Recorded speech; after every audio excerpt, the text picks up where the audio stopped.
Doctor Fakhruddin Ahmed বাংলাদেশের তত্ত্বাবধায়ক সরকারের ইতিহাসে অত্যন্ত চতুর এক ব্যক্তির নাম, যিনি দুর্দণ্ড প্রতাপে 2 বছর দেশ চালিয়েছেন। তার সময় বাঘে মহিষে এক ঘাটে জল খেয়েছে। দেশের 2 প্রধান রাজনৈতিক দল আওয়ামী লীগ ও বিএনপির শীর্ষ নেতা শেখ হাসিনা ও বেগম খালেদা জিয়া জেল খেটেছিলেন।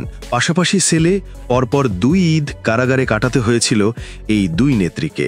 2 দলের প্রধানকে জেলে পুরেই ক্ষান্ত থাকেননি সেনা সমর্থিত ফখরুদ্দিন আহমেদ। 2 দলের শীর্ষ নেতা, দুর্নীতিবাজ, বিচ্ছিন্নতাবাদীদের বিরুদ্ধেও অ্যাকশনে নেমেছিলেন তারা।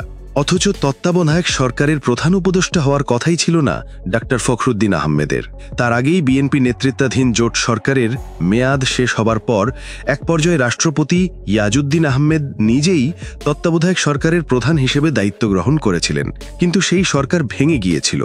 এরপরে শুরু হয়েছিল আরেকটি সরকার গঠনের প্রক্রিয়া। প্রথমে নোবেল বিজয়ী অধ্যাপক ইউনুসকে সরকারের প্রধান উপদেষ্টার প্রস্তাব দেয়া হলে তিনি তৎক্ষণাৎ রাজি হননি। তখন ডাক্তার ফখরুদ্দিন আহমেদ প্রস্তাব পেয়ে এগিয়ে আসেন। 2007 সালের 11ই জানুয়ারি হঠাৎ করে ক্ষমতা গ্রহণ করে দেশের রাজনীতির কেন্দ্রবিন্দুতে পরিণত হন ডাক্তার ফখরুদ্দিন আহমেদ। দায়িত্ব গ্রহণের পর তৎকালীন জাতীয় জীবনের রাজনৈতিক ও সামাজিক অস্থিরতা প্রশমিত করতে গুরুত্বপূর্ণ অবদান রাখায় বেশ প্রশংসিত হন তিনি। সে সময় বিশ্বের সর্বাধিক দুর্নীতিগ্রস্ত দেশ হিসেবে পরিচিত বাংলাদেশে ফখরুদ্দিন আহমেদ দুর্নীতি বিরোধী নানা কার্যক্রম পরিচালনা করেন। সে সময় দেশের প্রায় 160 জন রাজনৈতিক ব্যক্তি, সরকারি কর্মকর্তা, নিরাপত্তা কর্মকর্তার নামে অর্থ আত্মসাৎ ও নানান অনিয়মের অভিযোগ এনে মামলা করা হয়, যার ফলে রাঘব বোয়ালদের অনেকে সুযোগ বুঝে দেশ ত্যাগ করেন।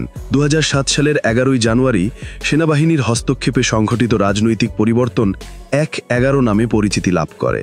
অনেকেই মনে করেন তত্ত্বাবধায়ক সরকারের প্রধান ডাক্তার ফখরুদ্দিন আহমেদ হলেও ক্ষমতার পেছনে সমস্ত কলকাঠি নাড়ছিলেন সেনাপ্রধান জেনারেল মঈন আহমেদ। সবার প্রত্যাশা ছিল দ্রুত সময়ের মধ্যে ডাক্তার ফখরুদ্দিন আহমেদের নেতৃত্বাধীন তত্ত্বাবধায়ক সরকার দেশবাসীকে গ্রহণযোগ্য সুষ্ঠু জাতীয় নির্বাচন উপহার দিবে। কিন্তু কালক্ষেপণ করে রাজনীতিবিদদের, বিশেষ করে 2 প্রধান নেত্রীকে -2 ফর্মুলা প্রয়োগ করে রাজনীতির মাঠ থেকে বিদায় করার অভিযোগ ওঠে এই সরকারের বিরুদ্ধে। সেনা সমর্থিত তত্ত্বাবধায়ক সরকারের আমলে 2007 সালের 16ই জুলাই সুধা সদনের বাসা থেকে পরোয়ানা ছাড়াই গ্রেপ্তার হন শেখ হাসিনা। রাখা হয় সংসদ ভবনে স্থাপিত অস্থায়ী কারাগারে। একইভাবে 2007 সালের 3ই সেপ্টেম্বর ভোরে খালেদা জিয়াকে ক্যান্টনমেন্টের মইনুল রোডের বাসভবন থেকে গ্রেপ্তারের পর সোজা নিয়ে যাওয়া হয় সিএমএম আদালতে। আদালতের জামিন না মঞ্জুর হলে তাকে জাতীয় সংসদ ভবন এলাকায় স্থাপিত সাব জেলে নিয়ে যাওয়া হয়। 2 নেত্রীকে পাশাপাশি সেলে রাখার পরেই জনসাধারণের কাছে কৌতূহলের নাম হয়ে ওঠেন ফখরুদ্দিন আহমেদ। জানা যায় ডাক্তার ফখরুদ্দিন আহমেদ 1940 সালের 1 মে মুন্সিগঞ্জ জেলার টঙ্গিবাড়ি উপজেলার ধীপুর ইউনিয়নের রূপনগর কান্দি গ্রামে জন্মগ্রহণ করেন। তার পিতার নাম ডাক্তার মঈনুদ্দিন আহমেদ। তিনি 1961 সালে ঢাকা বিশ্ববিদ্যালয় থেকে অর্থনীতি বিষয়ে প্রথম শ্রেণীতে স্নাতকোত্তর ডিগ্রি লাভ করেন। এরপর যুক্তরাষ্ট্রের ম্যাসাচুসেটসের উইলিয়ামস কলেজ থেকে উন্নয়ন অর্থনীতিতে মাস্টার্স এবং প্রিন্সটন বিশ্ববিদ্যালয় থেকে অর্থনীতিতে ডক্টরেট সম্পন্ন করেন। শিক্ষাজীবন সম্পন্ন হবার পর ফখরুদ্দিন আহমেদ কিছুকাল ঢাকা বিশ্ববিদ্যালয়ে শিক্ষকতা করেন। এরপর তিনি তৎকালীন পাকিস্তানের কর্ম কমিশনে যোগদান করেন। বাংলাদেশের স্বাধীনতার পর তিনি 1978 সাল পর্যন্ত চাকরি করেন বাংলাদেশ কর্ম কমিশনে। সে বছর তিনি বিশ্বব্যাংকে যোগদান করেন এবং সময়ের ব্যবধানে বিভিন্ন পদ পার করে ব্যাংকের উপরাষ্ট্রপতির পদে অধিষ্ঠিত হন। 2001 সালের 19 নভেম্বর তিনি বিশ্বব্যাংক থেকে তার পদ থেকে পদত্যাগ করেন এবং বাংলাদেশের কেন্দ্রীয় ব্যাংকের গভর্নর হিসেবে যোগদান করেন।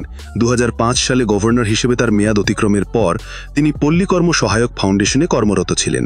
তত্ত্বাবধায়ক সরকারের প্রধান উপদেষ্টা হিসেবে 2 বছর দায়িত্ব পালনের পর 2008 সালের 29 ডিসেম্বর জাতীয় সংসদ নির্বাচন অনুষ্ঠিত হয়।